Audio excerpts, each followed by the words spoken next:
My name is Clara Jennings and I am 66 years old. I never imagined that I would walk into my son's wedding only to be treated as an intruder. Yet, that is exactly where I found myself standing in the grand ballroom of the Ashton estate in Savannah, Georgia, dressed in a simple black dress while everyone else shimmered in satin and sequins. My son Michael, the pride of my life, stood at the altar waiting for his bride, his face glowing with anticipation. He had no idea what was about to happen. The words I spoke cut through the laughter and chatter of 300 wedding guests.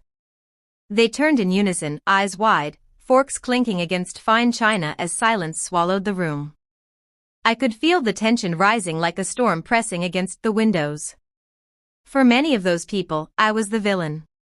The uninvited mother come to spoil her son's happiest day. But I knew the truth.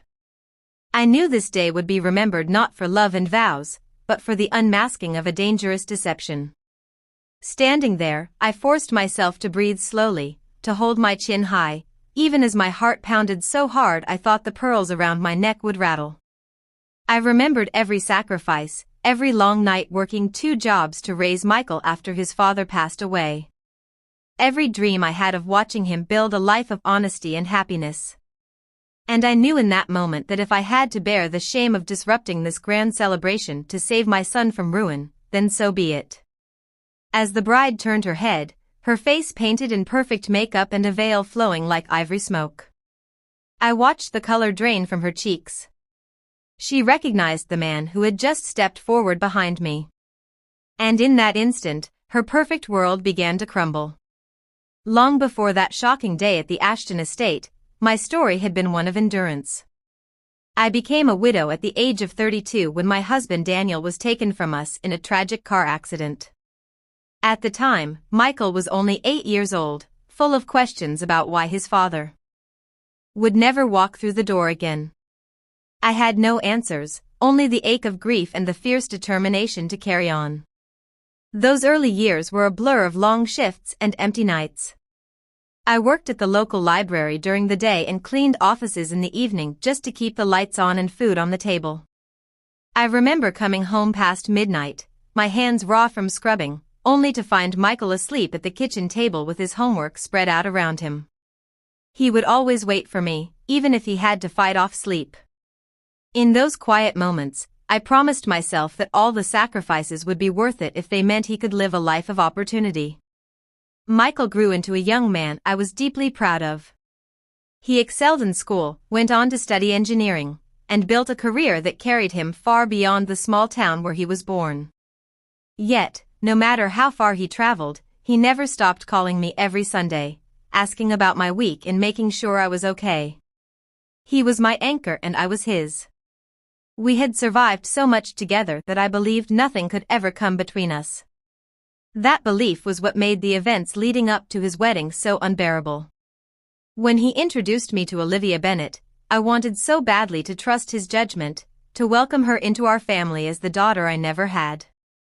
Olivia seemed like the perfect partner, gentle voice, kind smile, the sort of woman who looked like she belonged in glossy bridal magazines. I convinced myself she was exactly what Michael deserved after all his hard work and kindness. For a while, I allowed myself to believe that perhaps my years of sacrifice were finally being rewarded. But deep down, there were cracks in the story I couldn't quite ignore. When Michael first brought Olivia Bennett home, I remember the way he looked at her.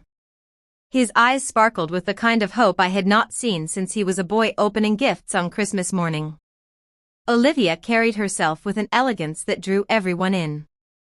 She was 29 with golden hair that framed her face and soft waves and a gentle laugh that made strangers lean closer just to hear it again. She said she worked as a pediatric nurse and spent her weekends volunteering at an animal shelter. It sounded like the resume of an angel, and I wanted to believe every word. At dinner that evening, she leaned across the table, her voice trembling just slightly, and confided that her own parents disapproved of her relationship with Michael. They thought he was beneath their family standards, that she was giving up her future by choosing love over money. Tears filled her eyes as she whispered, "Mrs. Jennings, you're the mother I never had." My heart softened instantly. I reached across the table and squeezed her hand, promising that she would always have a place in my family. From that night on, I poured myself into helping plan their wedding. Olivia claimed she had dreamed of a grand ceremony since childhood, so I made it my mission to give her exactly that. I emptied the savings Daniel had left us, cashed out old bonds, and even borrowed against my house to cover the costs. $45,000 disappeared in the blink of an eye. I told myself it was worth it. After all, isn't that what mothers do? We sacrifice so our children can have happiness. The Ashton estate was booked for the big day, a sprawling mansion with gardens that looked like something out of a fairy tale. Olivia had chosen a gown worth $12,000. A Vera Wang creation that shimmered in candlelight while florists prepared to deliver 2,000 roses flown in from Ecuador. Every detail sparkled with extravagance, and I convinced myself it was all justified because my son deserved the wedding of his dreams. Yet, even in the middle of all the excitement, small things bothered me. Olivia always paid with cash, brushing away questions with a laugh about being old-fashioned. Her childhood stories shifted each time she told them, as if she could not remember the details of her own past. I brushed it aside, reassuring myself that love sometimes makes people mysterious.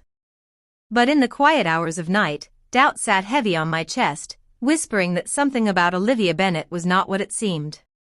The truth revealed itself on an ordinary evening, a night when I was supposed to be nothing more than a helpful mother of the groom. I had stopped by Michael's apartment to drop off boxes of wedding favors, small silver frames Olivia had chosen, embossed with the initials M and O. The apartment was quiet, the lights dim, and I assumed they were both out running errands.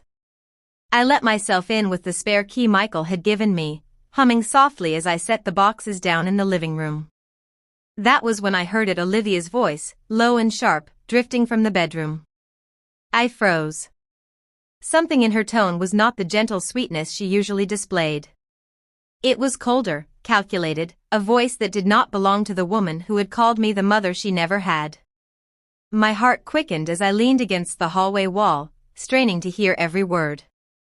"Victor, I told you not to call me on this number," she hissed. "Yes, the wedding is still on."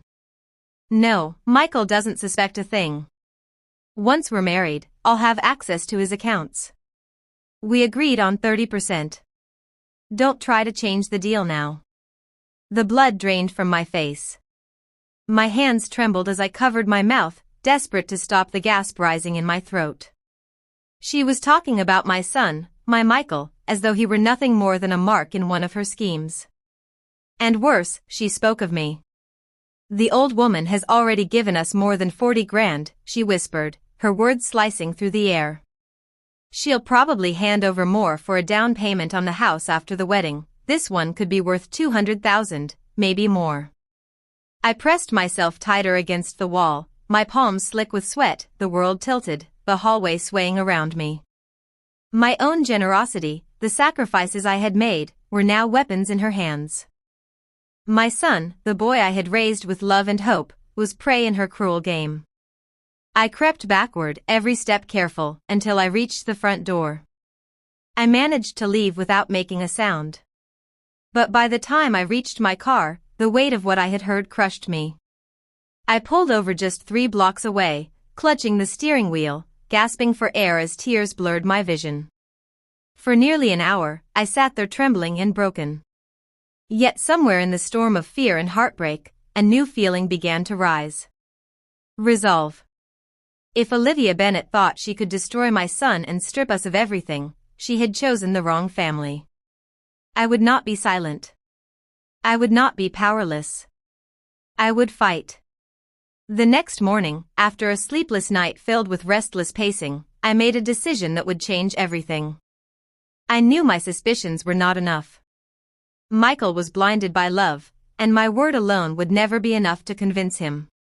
I needed proof, undeniable evidence, that Olivia Bennet was not who she claimed to be.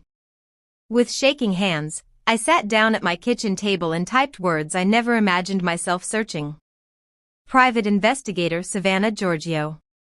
That is how I found Patricia Moore. She was a retired police detective who specialized in fraud and financial crimes. We met at a small cafe downtown, the kind of place where regulars ordered without looking at menus.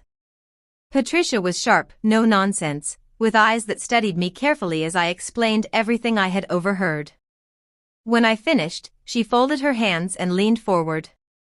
"Mrs. Jennings, what you've described as a textbook romance scam. These people are professionals. They learn their targets inside and out, figure out what they want most, and then become exactly that person." Her words confirmed what my gut already knew. Without hesitation, I slid a check across the table. My savings nearly drained, but my resolve unshaken. "How long will it take?" I asked. Patricia gave a thin smile. For someone careless enough to use her real voice on the phone. "Not long at all." 2 weeks later, Patricia called me with the results. "Clara, are you sitting down?" she asked. My knees weakened as I gripped the edge of the counter. "Your son's fiancée does not exist.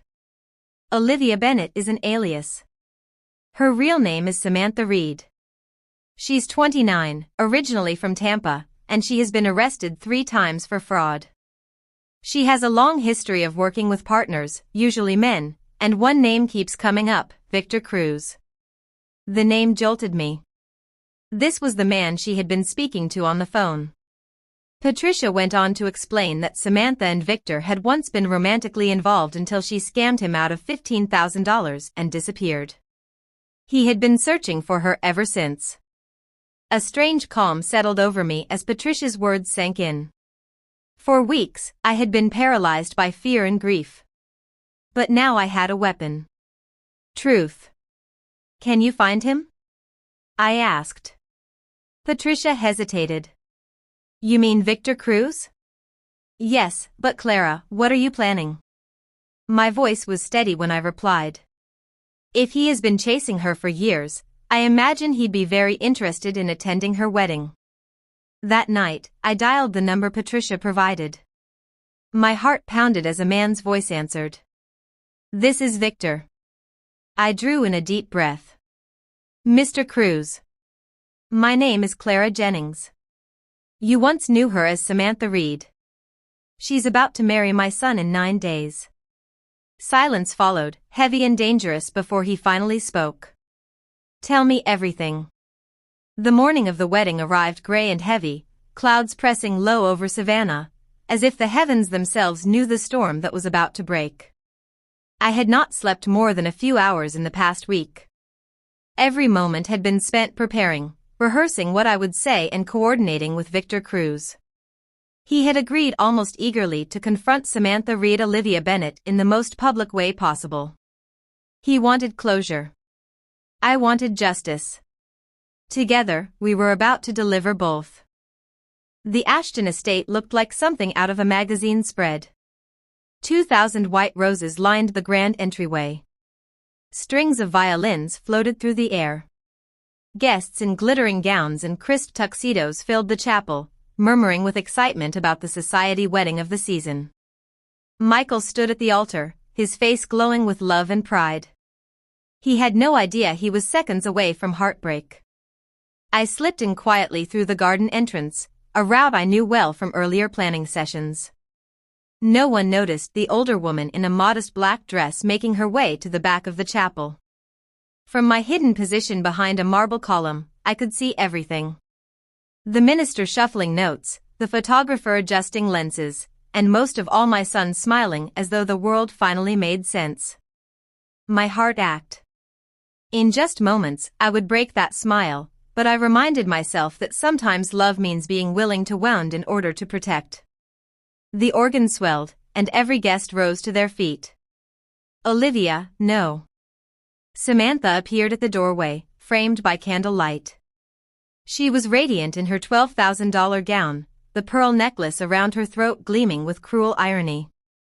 She carried herself like a queen, floating down the aisle toward her unsuspecting groom. Michael's eyes shone with tears, mine filled with something else entirely, rage. As she reached the midpoint of the aisle, I slipped my phone from my purse and sent a single text. Now, the heavy wooden doors swung open again, and Victor Cruz stepped inside. He was no polished guest in designer clothes, but a man hardened by betrayal. His suit was wrinkled, his stride steady, his face carved with determination, conversation stilled. All eyes followed him as he marched down the aisle. Sarah Collins, his voice boomed, using yet another alias from her past. Or should I call you by your favorite Samantha Reed? Did you really think you could hide from me forever? The chapel erupted in gasps. Olivia Samantha froze, her bouquet slipping from her trembling hands. The roses scattered across the marble floor like shards of broken promises.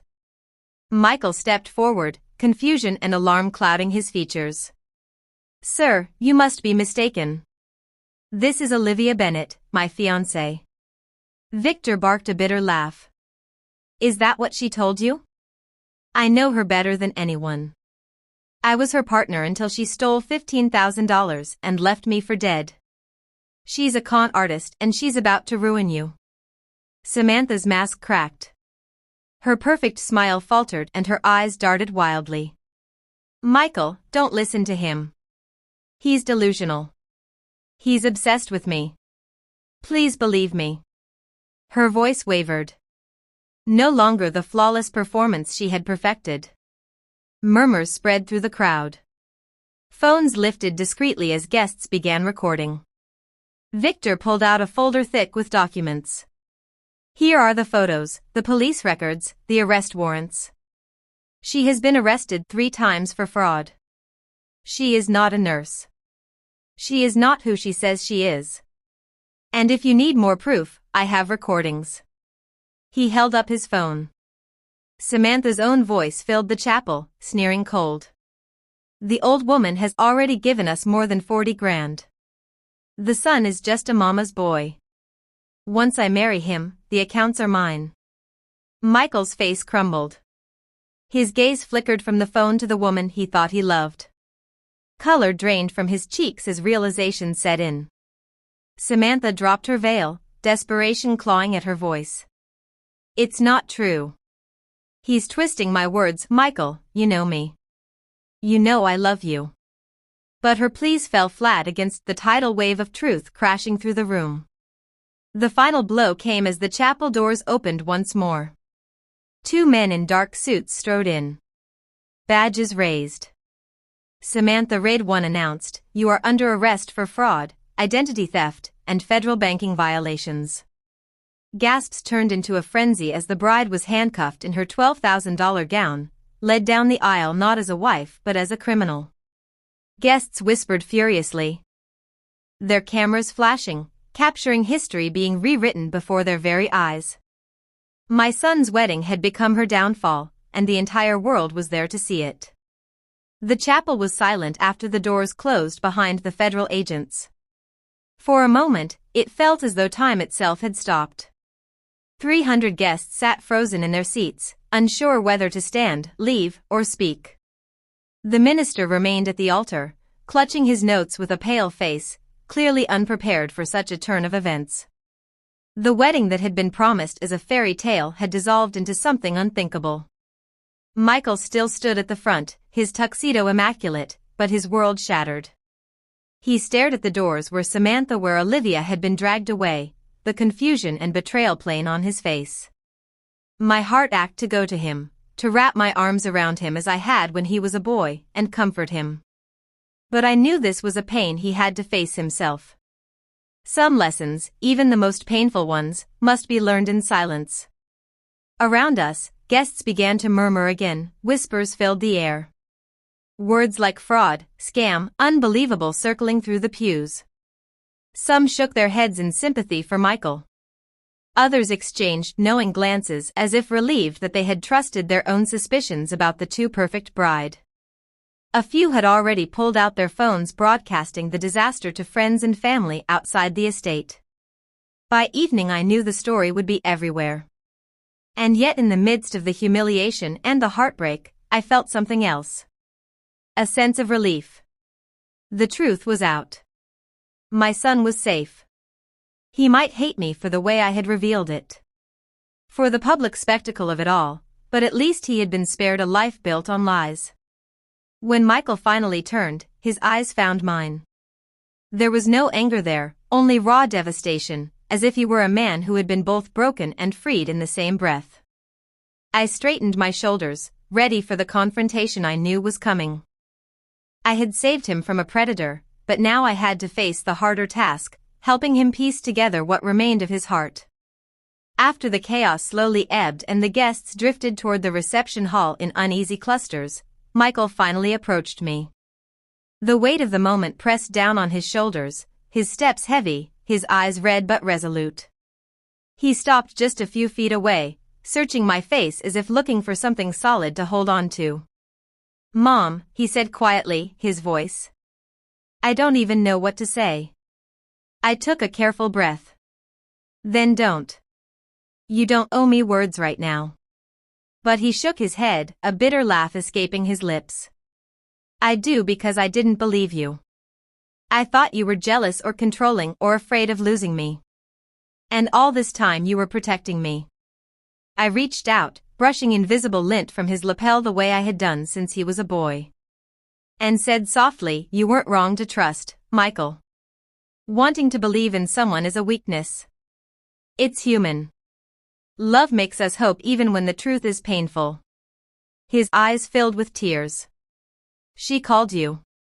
She called you a lonely old woman, she mocked everything you've done for me. And I let her come between us." I swallowed hard, forcing my voice steady. "She didn't come between us. Lies did.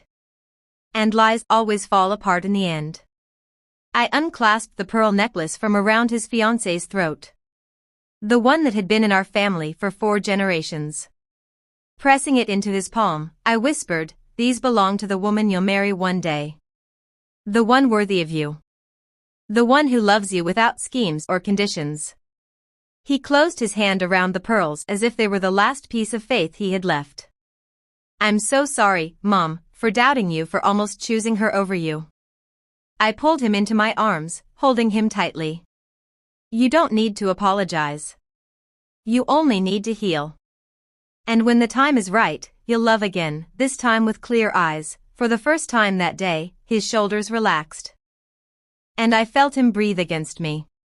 In that embrace, surrounded by the echoes of a wedding that never was, I knew we would both find a way forward. That evening, as the reception that was no longer a reception carried on, I watched friends and neighbors gather around Michael. They offered him words of comfort, glasses of champagne, and promises that he was not alone. The music played softly. Couples swayed on the dance floor, and for a moment, it felt less like a ruined wedding and more like a community wrapping its arms around a wounded son. It reminded me that life has a way of stitching light into even the darkest seams. I stood by the edge of the room, letting the relief wash over me.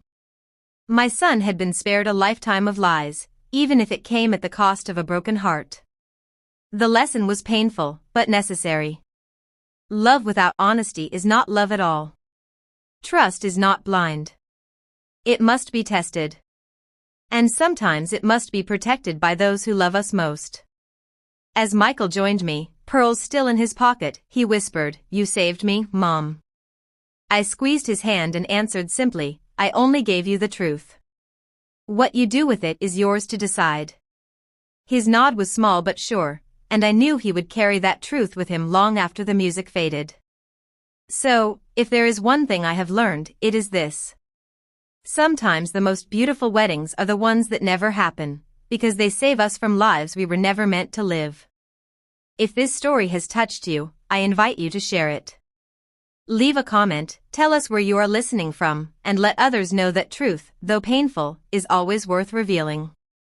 And if you believe, as I do, that love and family are worth fighting for, please subscribe and join us here, where stories of resilience and courage are never forgotten.